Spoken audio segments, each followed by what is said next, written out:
Hello student, आज हम लोग स्टार्ट करेंगे इलेक्ट्रोकेमिस्ट्री के अगले टॉपिक को। वो होगा टॉपिक जो होगा, उस टॉपिक का नेम होगा electrochemical series. My name is Mohammed Naseem. तो चलिए हम लोग स्टार्ट करते हैं इलेक्ट्रोकेमिकल सीरीज। इलेक्ट्रोकेमिकल सीरीज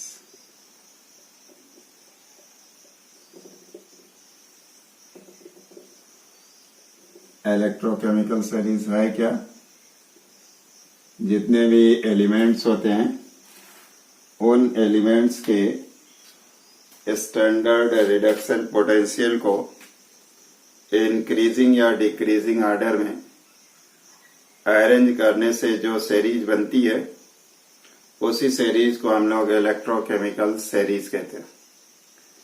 यानी पीरियोडिक टेबल में प्रेजेंट सभी एलिमेंट के स्टैंडर्ड इलेक्ट्रोड पोटेंशियल को या तो इंक्रीजिंग या डिक्रीजिंग ऑर्डर में अरेंज करने से, व्यवस्थित करने से जो सीरीज बनती है उसी सीरीज को हम लोग इलेक्ट्रोकेमिकल सीरीज कहते हैं।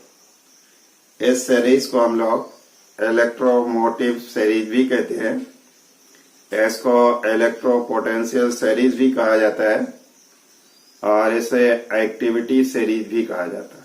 यानी इसे कई नामों से जाना जाता है। एक तो इलेक्ट्रोमोटिव सीरीज, दूसरी इलेक्ट्रोकेमिकल सीरीज, तीसरी इलेक्ट्रोपोटेंशियल सीरीज और चौथा नेम होता है एक्टिविटी सीरीज। एक्टिविटी सीरीज का मतलब एलिमेंट कितने एक्टिव है रिएक्शन करने के लिए या उनकी एक्टिविटी क्या है रिएक्शन के लिए, उसी को हम लोग एक्टिविटी सीरीज कहते हैं। चलिए हम लोग इसको डिफाइन भी करते हैं। The series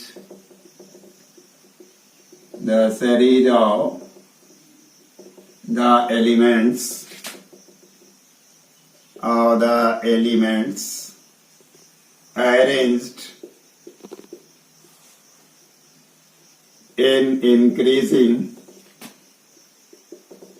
in increasing or decreasing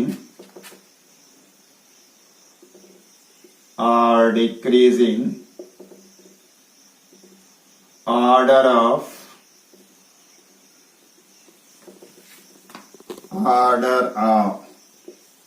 their standard reduction potential, standard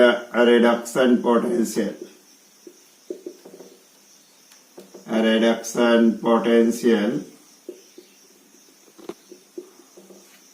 is called the electrochemical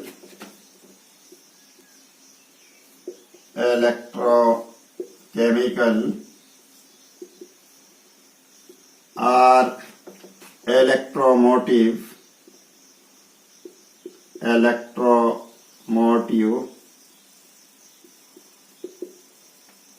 or electropotential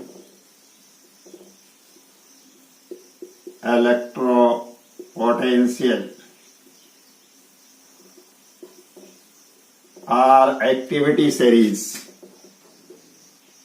or activity series, ऐसे को हम लोग इलेक्ट्रोकेमिकल सीरीज कहते हैं। अब इसको हम लोग लर्न कैसे करेंगे, याद करने के लिए हम लोग कैसे क्या करेंगे, वो इलेक्ट्रोकेमिकल सीरीज को हम यहाँ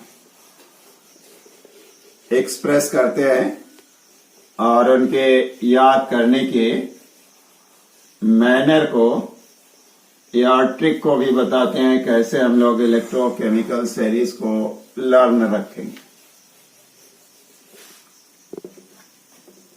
इस सीरीज को लिखने के लिए हम लोग लिखते हैं lithium, potassium,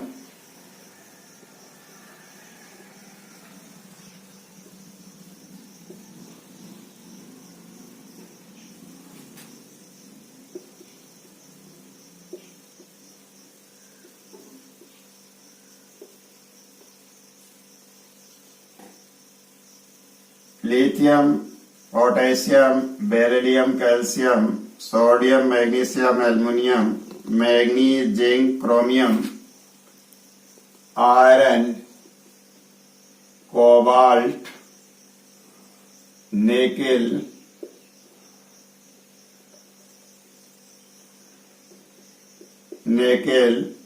Sn, Pb, H and Cu, Hg and Ag, Au and Fe, F। अगर हम लोग देखें तो ये इलेक्ट्रोपोटेंशियल स्टैंडर्ड रिडक्शन पोटेंशियल का इंक्रीजिंग ऑर्डर है। क्यों इंक्रीजिंग ऑर्डर है? इसका स्टैंडर्ड रिडक्शन पोटेंशियल जो होता है -3.04 वोल्ट होता है, और इस नीचे वाले का electrode potential standard electrode potential जो होता है वो होता है -2.76 वोल्ट। 76 वोल्ट हो गया। ये अब आपका हो गया प्लस है, +2.76 वोल्ट। इसका मतलब ये इंक्रीजिंग ऑर्डर है, क्योंकि ये माइनस में है और ये प्लस में है, तो ये इंक्रीजिंग ऑर्डर है इलेक्ट्रोड पोटेंशियल। इसी तरीके से अगर इसको उलट करके लिखा दिया जाए, रिवर्स करके फ्लोरीन से शुरू किया जाए और एंड लिथियम पर किया जाए, तो वो आपका हो जाएगा डिक्रीजिंग ऑर्डर हो जाएगा, इंक्रीजिंग ऑर्डर नहीं होगा। अब हम लोग इसे याद करने के लिए क्या कहते हैं, इसको लिखते हैं लिपो। पहले दो एलिमेंट को कहते हैं लिपो। लिपो मीन्स, ली मीन्स लिथियम, पो मीन्स पोटेशियम हो जाता है लिपो। फिर कहते हैं बसर। बसर, इन दो टर्म को बसर, यानी बेरियम और स्ट्रांसियम को बसर कहते हैं, तो ये बसर हो गया। फिर करते हैं का, कैल्शियम के लिए लिखते हैं का। फिर सोमैल, इस 3 पार्ट के लिए हम लोग लिखते हैं सोमैल। सोमैल, सो मतलब सोडियम और मै का मतलब मैग्नीशियम, एल का मतलब एल्युमिनियम हो गया। फिर कहते हैं मंजन, ये आपका हो गया मंजन। मन में जो होगा वो मैग्नीज हो गया, जन में जिंक हो गया, मंजन। फिर क्रोमियम के लिए, इसके लिए हम लोग लिखते हैं कर, मंजन कर। इसके बाद इन दोनों को भी कंबाइन कर देते हैं, कहते हैं फी को। ये हो गया मंजन कर, फी कट, फी कट। ये हो गया कट को, फी कट। फी कट के लिए आयरन और कैडमियम के लिए हम लोग लिख देते हैं फी कट, और कोबाल्ट के लिए लिखते हैं को। इसके लिए लिखते हैं निशान, निशान। और लेड के लिए लिखते हैं, पीबी के लिए लिखते हैं लेड। तो हो गया लिपो बसर का, सोमैल, मंजन कर, फी कट को, निशान ले। और इस नीचे के लिए लिखते हैं, ले के बाद का एच के लिए लिखते हैं हाई, और कार्बन के लिए कपा कापर के लिए लिखते हैं कोर्ट, हाई कोर्ट। मरकरी के लिए लिखते हैं हाई, और इन दो के लिए लिखते हैं, इन दोनों के लिए लिखते हैं आप, और यहां एफी कर देते हैं या फ्लोरीन को, क्योंकि फ्लोरीन का रिडक्शन पोटेंशियल सबसे मैक्सिमम होता है। तो यहां कर देते हैं आप। आप में यहाँ पर ए है, यहाँ पर भी ए है, इसलिए बड़ा आ बन गया आप, और पी के प्लेटिनम के लिए कहते हैं पीटी, पी कर देते हैं आप, और फ्लोरीन कर देते हैं, या आप।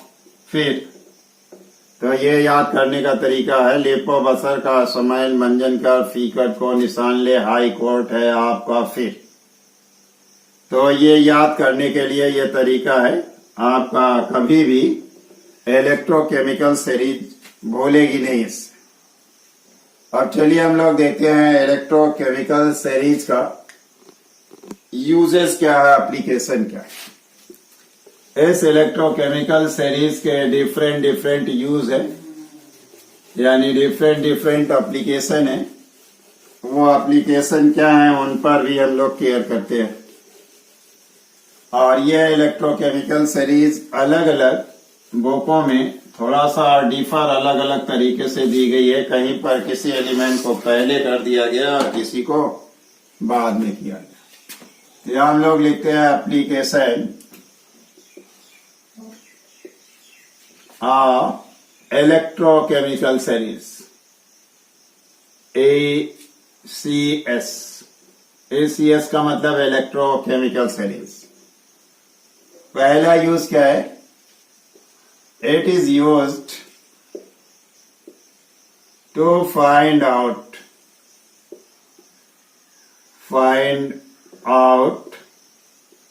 a strong oxidizing and reducing agent. A reducing agent. ये ऑक्सीडाइजिंग और रिड्यूसिंग एजेंट क्या है? जो इलेक्ट्रॉन को गेन करता है, यानी जिसका रिडक्शन होता है, उसको हम लोग ऑक्सीडाइजिंग एजेंट कहते हैं।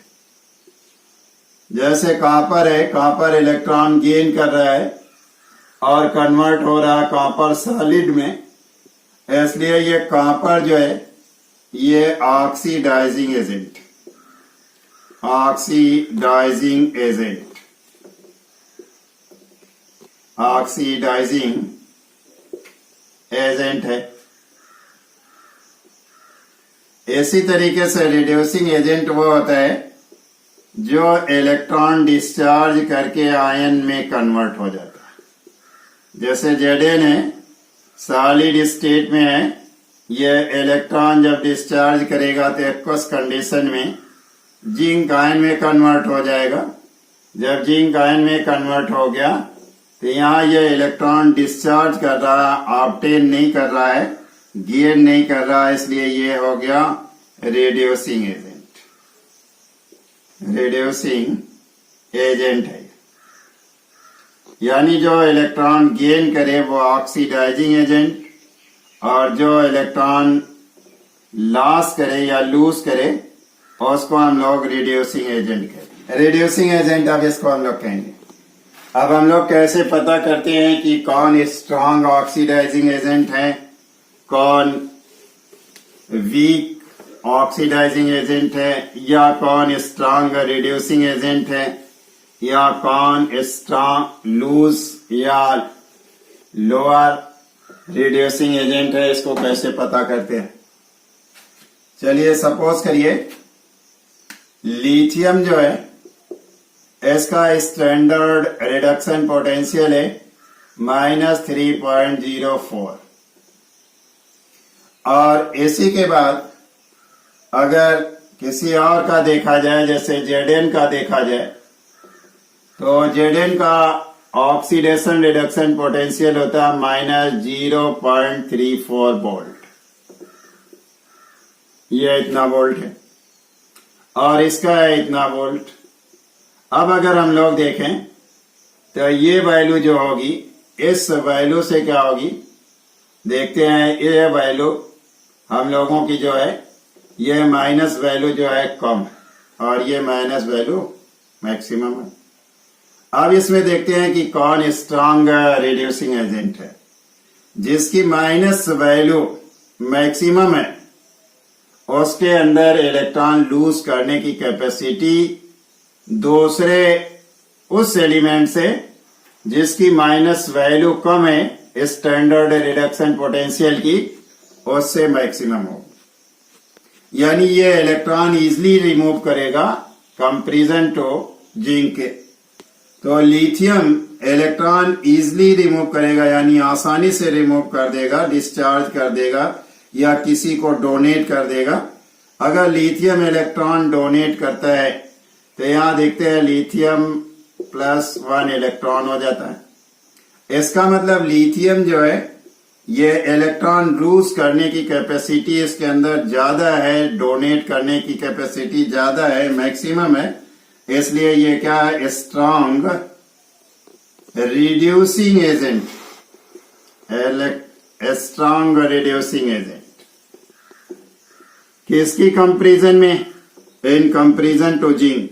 जिंक की कंपैरिजन में ये स्ट्रॉन्ग रिड्यूसिंग एजेंट है, और इस जिंक जो है ये लूज या स्ट्रॉन्ग नहीं बल्कि वीक रिड्यूसिंग एजेंट होगा, क्योंकि इसके अंदर इलेक्ट्रॉन डिस्चार्ज करने की या डोनेट करने की कैपेसिटी कम।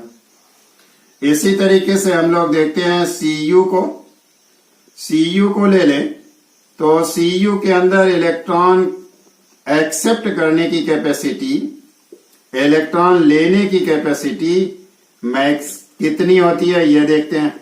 ये इलेक्ट्रॉन लिया तो सॉलिड में कन्वर्ट हो गया एक्वस से, जिस तरीके से ये सॉलिड था कन्वर्ट हो गया था एक्वस में।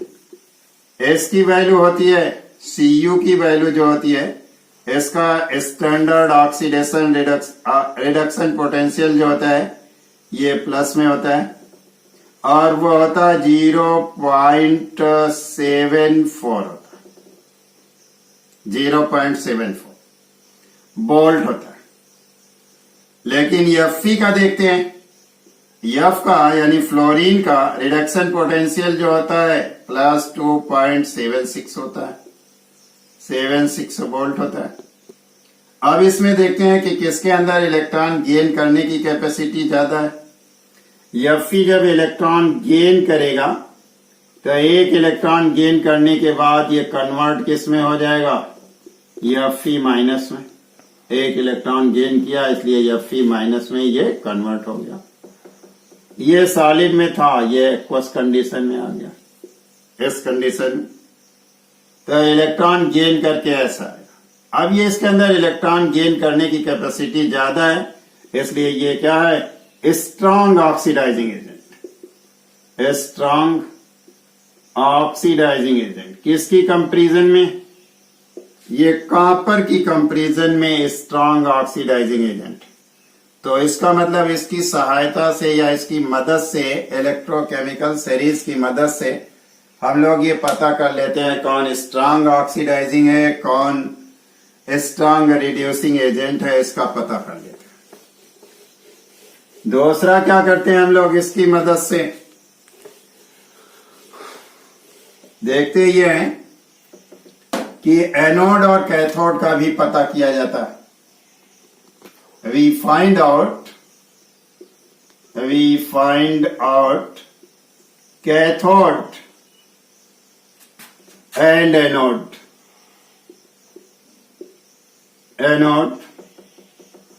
कैथोड और एनोड को भी हम पता कर लेते हैं। कैथोड का बिहेव कौन करेगा, कौन एनोड का बिहेव करेगा। तो जो हाइड्रोजन के ऊपर होते हैं, जैसे लिथियम हाइड्रोजन के ऊपर है, इसके अंदर इलेक्ट्रॉन डिस्चार्ज करने की कैपेसिटी ज्यादा है। अगर इसके अंदर इलेक्ट्रॉन डिस्चार्ज करने की कैपेसिटी ज्यादा, ऑक्सीडाइज होने की कैपेसिटी ज्यादा है, तो ये किसका बिहेव करेगा, एनोड का बिहेव करेगा। लेकिन जो हाइड्रोजन के नीचे हैं वो कैसा बिहेव करेंगे, कैथोड का बिहेव करेंगे। इसका मतलब हाइड्रोजन के नीचे प्रेजेंट जितने एलिमेंट होंगे वो कैथोड का वर्क करेंगे, और हाइड्रोजन के ऊपर जितने एलिमेंट होंगे वो सभी किसका बिहेव करेंगे, एनोड का बिहेव करेंगे। तीसरी कंडीशन होती है स्पॉन्टेनिटी ऑफ रिएक्शन या फिजिबिलिटी ऑफ रिएक्शन। हम लोग देखते हैं we find out spontaneity spontaneity or feasibility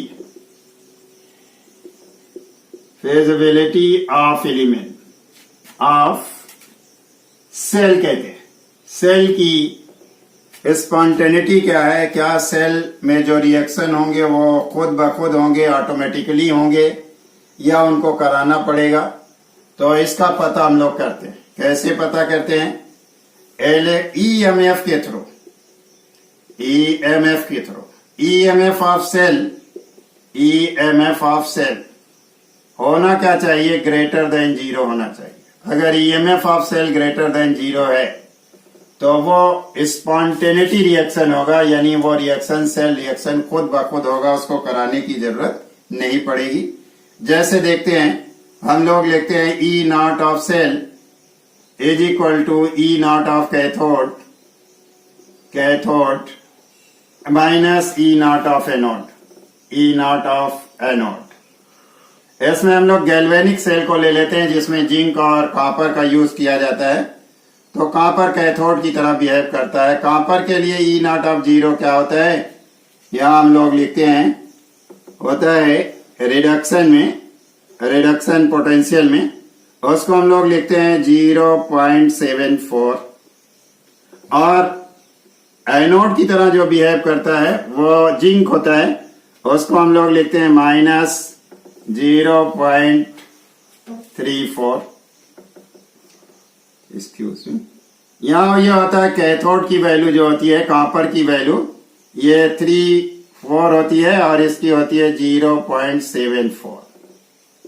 अब देखते हैं हम इस वैल्यू को पुट करेंगे जब, तो 0.34 और माइनस हो गया, माइनस माइनस प्लस हो जाएगा 0.74, ये नियर अबाउट आ जाएगा 1.1 volt, 1.1 volt.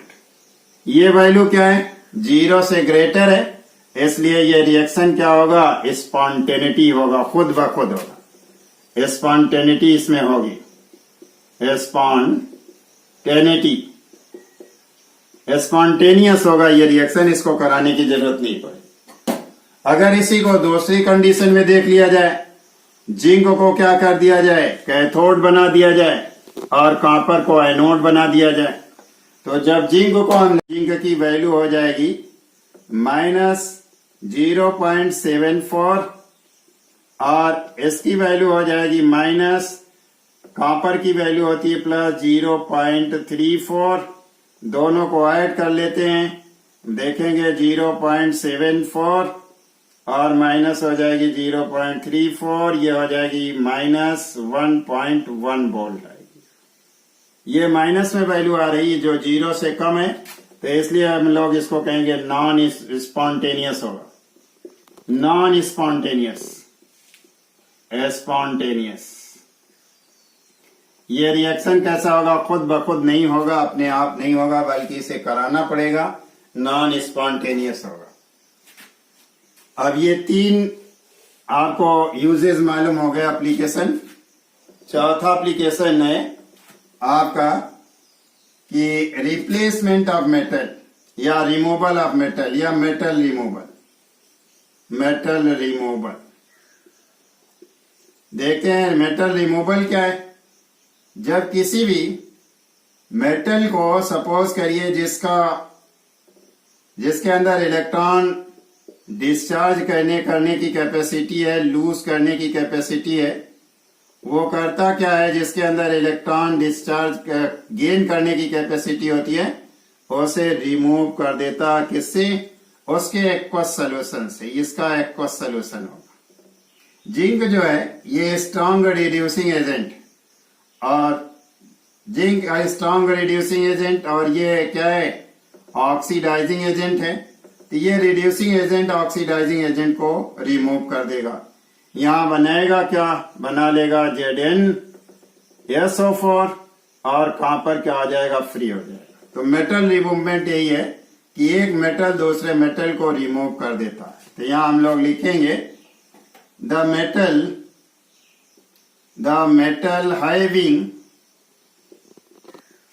metal having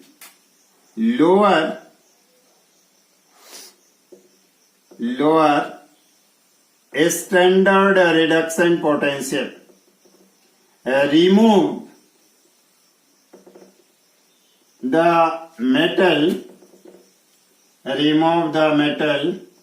having higher standard electrode potential. Standard reduction potential from their aqueous solution. या from its aqueous solution.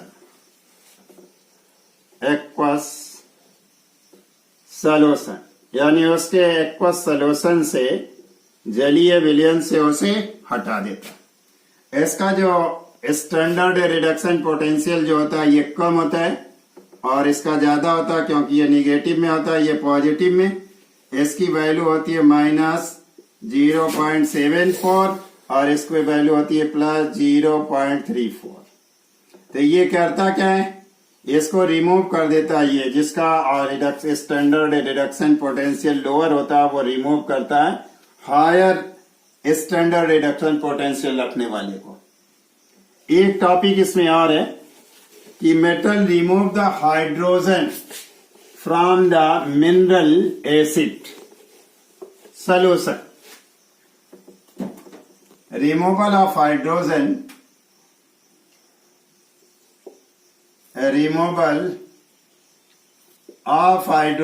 gas by metal.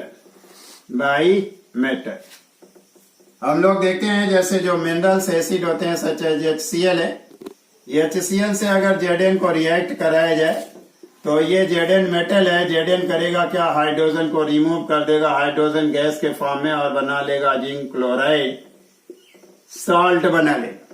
इसका मतलब ये होता है कि मेटल जो होते हैं मिनरल्स एसिड के हाइड्रोजन को हाइड्रोजन गैस के फॉर्म में रिमूव कर देते हैं मिनरल एसिड। इस तरीके से H2SO4 से भी हाइड्रोजन रिमूव कर सकता है। बस बच्चों आज का लेक्चर यही था, फिर मिलेंगे नए लेक्चर के साथ। Don't forget share comment. ये जो लोग इस चैनल के लिए नए हो वो सब्सक्राइब करें और उसके बगल में बने हुए बेल आइकन को भी प्रेस करें ताकि नए वीडियो का नोटिफिकेशन टाइम टू टाइम मिलता रहे।